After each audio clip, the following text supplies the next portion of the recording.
Welcome back. We're talking about adoption and how more than 130,000 families each year in the U.S. are able to have children this way. Joining us now are Brandon and Lydia. They adopted Leona in March, right at the start of the COVID-19 pandemic. Scary stuff. We didn't know a lot about the disease, and here they are welcoming someone into their home for the very first time, and they're joining us now. And so nice of you to join us on the show. It's good to see you. Thank you. You too. All right, well, adopting a child is pretty awesome, is it not? I mean, this is a decision you made, and then you got word that you had a baby on the way, and it was happening during a COVID-19 pandemic. Yep. Not many people go through that experience. Share it with us. Yeah, absolutely. It was a very, very exciting phone call to receive from our adoption counselor that there was a baby in the hospital waiting for us, and it was a very quick turnaround. We found out on a Saturday night, and we met her in the hospital on Monday. It was different, with the hospital situation with the COVID-19, but we were fortunate enough that both of us were able to go into the hospital and meet her together. And so, yeah, it was really exciting. We brought her home the very next day on a Tuesday. Oh my goodness. Now, Brandon, were you able to share in the joy here? I mean, the hospital had some pretty strict rules. Yes, and I was, thankfully. Everything was almost changing by the hour. So they did allow me to be in the hospital for a portion of that very first day. And I have to give a lot of credit to my wife, Lydia, because there was a time when they did kick me out towards the end. And she got to do that first night all on her own. It was very hard to have to leave them after just meeting Leona. But like I said, it was what was necessary at the time. But we were very fortunate to get her the next day and bring her to our own home.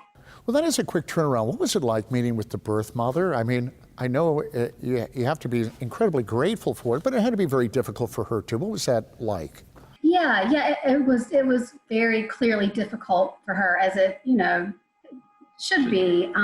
She was emotional, but she, you could tell that she really had thought about this decision, and she knew that it was the right decision for Leona and herself.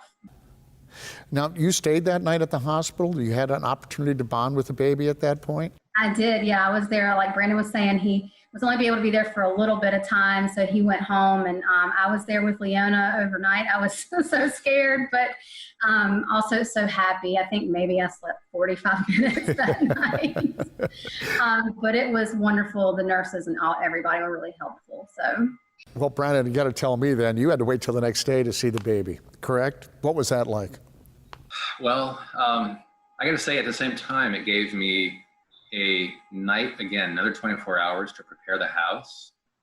So I was able to surprise Lydia. So a lot of things had kind of been taken from her and us on this journey. And one of the things I wanted to make sure she had was that arrival, right? So I was able to decorate the house with a welcome home, welcome Leona, and was actually able then to be at the hospital and receive her being wheeled out, holding Leona. So even though it was difficult to be away, it kind of allowed us to have that same sort of meeting again that next morning. So if there was a bright little spot in that little dark cloud, that was it for us. That is so cool. Any words or tips you'd like to pass on to the viewers who might be thinking of adopting? And it can be frustrating at times.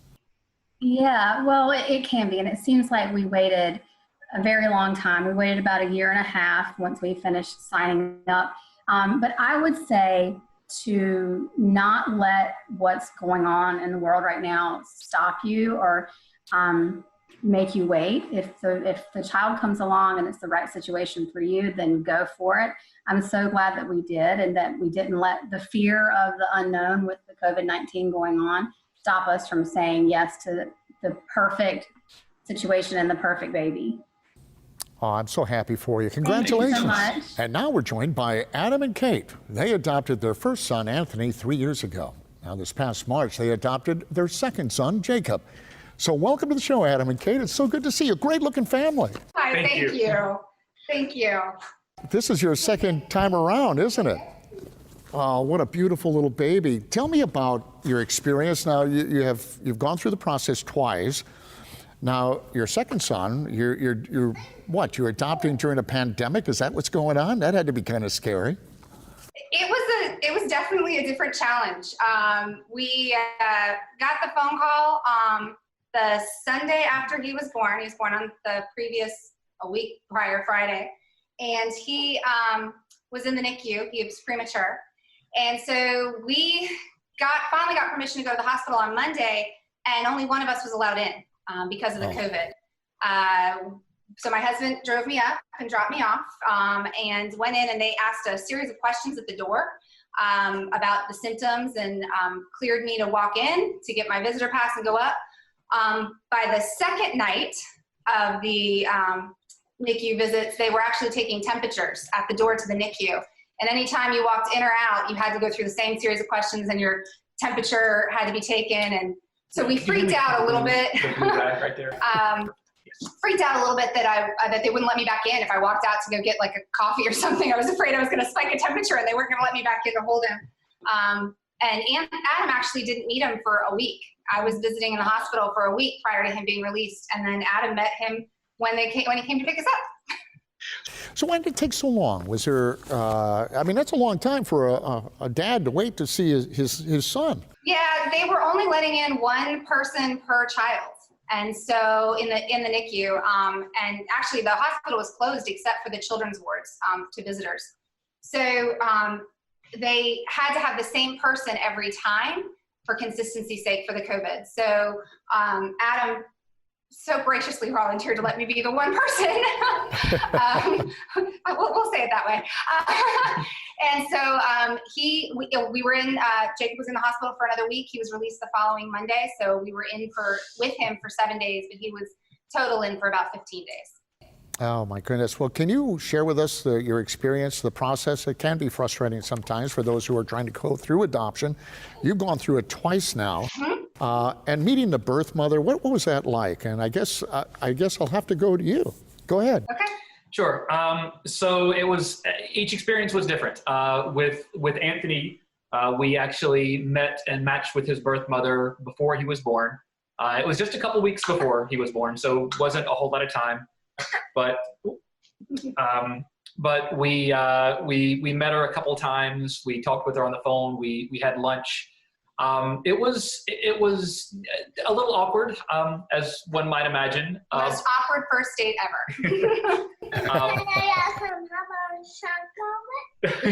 No hot chocolate right now. But it was good. We had a chance to talk. I think this one might be about. Oh, that's right. I got one just that age. I know what you're going through. Not a problem. Yeah. We had a chance to talk a little bit with her about us, about our hopes for adopting and hopes for the family, and she was able to tell us some about her history, and what she was looking for as well. With Jacob, it was a little bit different. We actually still haven't met the birth mother face to face yet because of the COVID-19.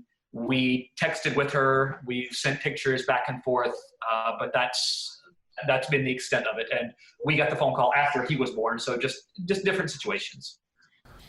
Now, does everybody feel comfortable with this? You mentioned it is awkward. I mean, because you're talking about a mother giving up a child, but joining your family, I mean, which is a blessing, is it not? I mean, what kind of relationship are you going to have, or do you have with the birth mothers? Well, our hope is that our children will know their full story and will know their birth mothers. That is our birth families in general. That's our hope. But when a birth mother chooses to place for adoption, they're making a huge, loving sacrifice to make sure that the baby has everything the baby needs. Sorry, I got a little emotional. And our hope is that we'll be able to see the birth mother often. We share photos constantly. We have a photo sharing site that we've set up for both birth mothers. We've been in communication and continue to be in communication with both birth mothers on and off. Both of them have expressed that they love seeing the photos, that reminds them of why they made the decision that they made. But we do hope that they'll be able to come to birthdays and graduations, and that they will be a part of our family in whatever level that they are comfortable in. We are very open. We have the belief that if a parent can love more than one child, then a child can love more than one parent. And so we are not, we want to make sure that the birth mother has the opportunity and that our sons have the opportunity to know their birth mother and know their story from the source, not something we've extrapolated or made up on our own or tried to fill the void in. So we're working hard to build that kind of relationship, and it's challenging because it's a very hard way to establish a family. There is loss by demand in an adoption. Somebody has to lose in order for us to gain. And so, trying to walk that line is challenging. Well, I mean, it's an amazing, generous gift, but it is also, you can't have too many people love you in life, right? Exactly. The more the better. Well, congratulations. You got a beautiful family, and thank you for sharing your story today. We really appreciate it. Thank you very much. We appreciate it. Take care. After the break, we'll continue our conversation about adoption and learn more about the birth parent side of the equation, so stay with us.